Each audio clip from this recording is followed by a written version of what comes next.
नमस्कार दर्शकों, पंडित ज्योतिष चैनल में आप सभी का हार्दिक स्वागत है। आज मैं आपको बताने जा रहा हूँ किस प्रकार अगर आपने कार्तिक मास में कोई भी दान पुण्य या स्नान वगैरह नहीं किया, आप पूरे महीने का पूरे 30 दिनों का पुण्य एक साथ कमाना चाहते हैं, तो कार्तिक मास का पूरा फल देने वाली अति पुष्करणी 3 संज्ञा तिथियाँ कौन सी है, कब आएंगी और क्या क्या आपको थोड़ा बहुत उसमें हल्का सा भी कुछ करेंगे तो पूरा फल मिल जाएगा। क्या विधि करनी है पूरा बताने जा रहा हूँ। वीडियो पूरा अंत तक देखिए एवं वीडियो देखने से पहले आप हमारे चैनल को सब्सक्राइब कीजिए, वीडियो लाइक कीजिए।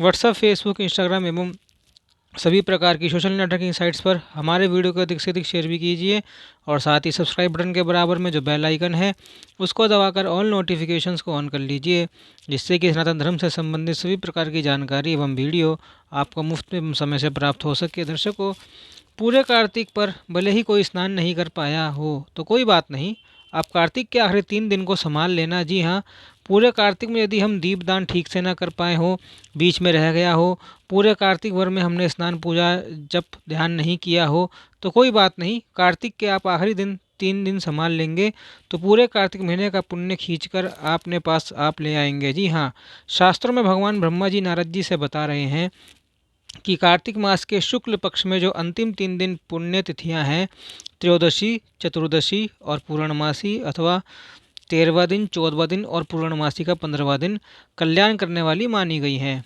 देखिए, महाराष्ट्र और गुजरात में भले ही कार्तिक बाद में समाप्त होगा, लेकिन इन तिथियों की महिमा अभी है।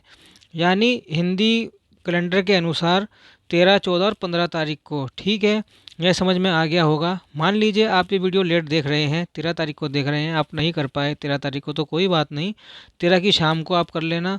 14 को दो तिथियाँ एक साथ हैं, 13 भी है, 14 भी है, उसको कर लेना। 15 को कर लेना, कोई दिक्कत वाली बात नहीं। तो देख लीजिए आप लोग, ये 3 दिन आपको संभालना है। महिमा सुन लीजिए, भगवान ब्रह्मा जी आगे कह रहे हैं कि त्रयोदशी, चतुर्दशी और पूर्णिमा कल्याण करने वाली मानी गई है। उनकी अति पुष्करणी संज्ञा है। वे सब पापों का नाश करने वाली हैं। जो पूरे कार्तिक मास में स्नान करता है वह इन्हीं 3 तिथियों में स्नान करके पूर्ण फल का भागी होता है। देखिए, कहने का अभिप्राय यह है भगवान ब्रह्मा जी का कि मान लीजिए आप पूरे कार्तिक में स्नान करते आए हैं, लेकिन इन 3 तिथियों में स्नान नहीं करते, तो आपको पुण्यफल पूरा का पूरा नहीं मिलेगा। पोवारा हो जाएगी, टाइम फिस कुछ नहीं मिलेगा, 0 बटा सन्नाटा। मैं नहीं कह रहा हूँ, आपको केवल पढ़कर सुना रहा हूँ। ब्रह्मा जी के वाक्य हैं, मेरे नहीं है। अगर आपको कोई आपत्ति हो, ब्रह्मा जी से जाके मिल लो। तो आपको 3 तिथियों में यानी त्रयोदशी, चतुर्दशी और पूर्णिमा, इसमें ज़रूर प्रातः स्नान करना चाहिए, सूर्योदय के पहले। ठीक है, आगे सुनिए। त्रयोदशी में समस्त वेद जाकर प्राणियों को पवित्र करते हैं। यानी त्रयोदशी को जो आप स्नान करेंगे तो समस्त वेद आपको पवित्रीकरण प्राप्त प्रदान करते हैं।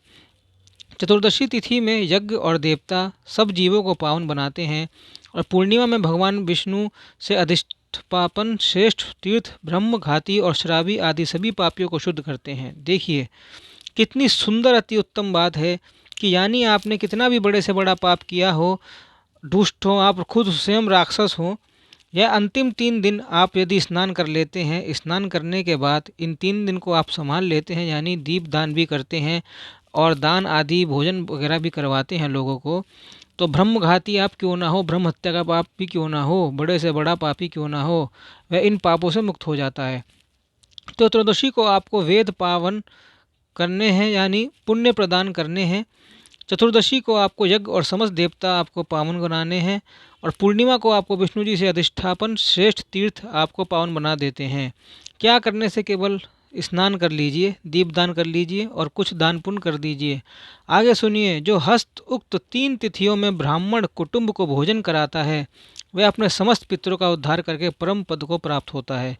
अब आप लोग कहते रहते हैं ब्राह्मण नहीं मिलते हैं, मैं भी कहूँगा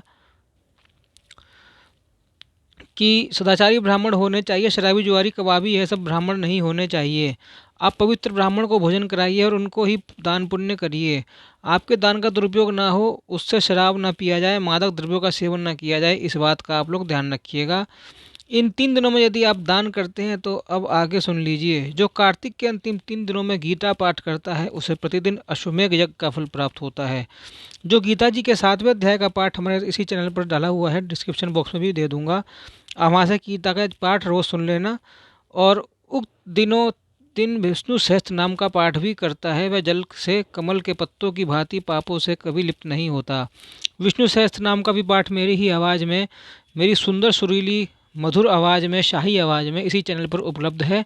उसका भी लिंक डिस्क्रिप्शन में दे दूंगा, आप सुन लेना तीनों दिन, वहाँ से आप सुन लेना। वैसे करने वाले कुछ मनुष्य देवता और कुछ सिद्ध होते हैं, यानी जो यह 3 दिनों में, आखिरी 3 दिनों में गीता जी का पाठ करते हैं, विष्णु सहस्त्र नाम का पाठ करते हैं, सुबह उठकर स्नान आदि करते हैं, रात्रि को दीपदान करते हैं। भगवान ब्रह्मा जी कह रहे हैं कि ऐसे मनुष्य देवता अथवा तो सिद्ध होते हैं। कार्तिक मास की अंतिम 3 तिथियों में सब पुण्य का उदय होता है, उनमें भी पूर्णिमा का महत्व विशेष है। पूर्णिमा को प्रातःकाल उठकर शौच स्नान आदि से निवृत्त हो समस्त नित्य कर्मों की समाप्ति करके भगवान विष्णु का पूजन करें। भगवान विष्णु के पूजन की विधिवत मैंने वीडियो बनाई हुई है अपने चैनल पर, वह मैं आपको लिंक डिस्क्रिप्शन में दे दूंगा। उसी प्रकार से आप पूजन करना, ठीक है। बगीचे में अथवा घर पर भगवत भक्त पुरुष कार्तिक पूर्णिमा के दिन मंडप बनावे और जैसे भी आप पूजा की तैयारी कर लेना है वैसे वीडियो में बताया गया है, उस प्रकार से आप तैयारी कर लेना। मंडप आदि सजा लेना केले के पत्तों से, गन्ने के पत्तों से, क्योंकि इस पूर्णिमा पर आप भगवान को ऊख के देखिए। ब्रह्मा जी क्या कह रहे हैं मैं आपको पढ़कर सुना देता हूँ। उसमें आम के पल्लवों की बंधनवार लगावे, ऊख के डंडे अर्थात गन्ने के डंडे खड़े करके उस मंडप को सजावे और भगवान को ऊख भी अर्पित करे। ऊख मतलब गन्ना। विचित्र वस्त्रों से मंडप को अलंकृत करके उसमें भगवान विष्णु की पूजा करे। तो यह है कार्तिक मास के अंतिम 3 दिनों की महिमा। इससे बड़ा ही लाभ होगा, भले ही हम लोग पूरे कार्तिक मास का लाभ नहीं ले पाए हैं तो इन 3 दिनों का लाभ हम लोग ज़रूर लें और प्रेरित करें औरों को भी लाभ लेने के लिए। अब देखिए, जैसे ही कार्तिक मास ख़त्म होगा वैसे ही अगहन शुरू होगा, जिसको हम लोग मार्गशीर्ष मास भी कहते हैं।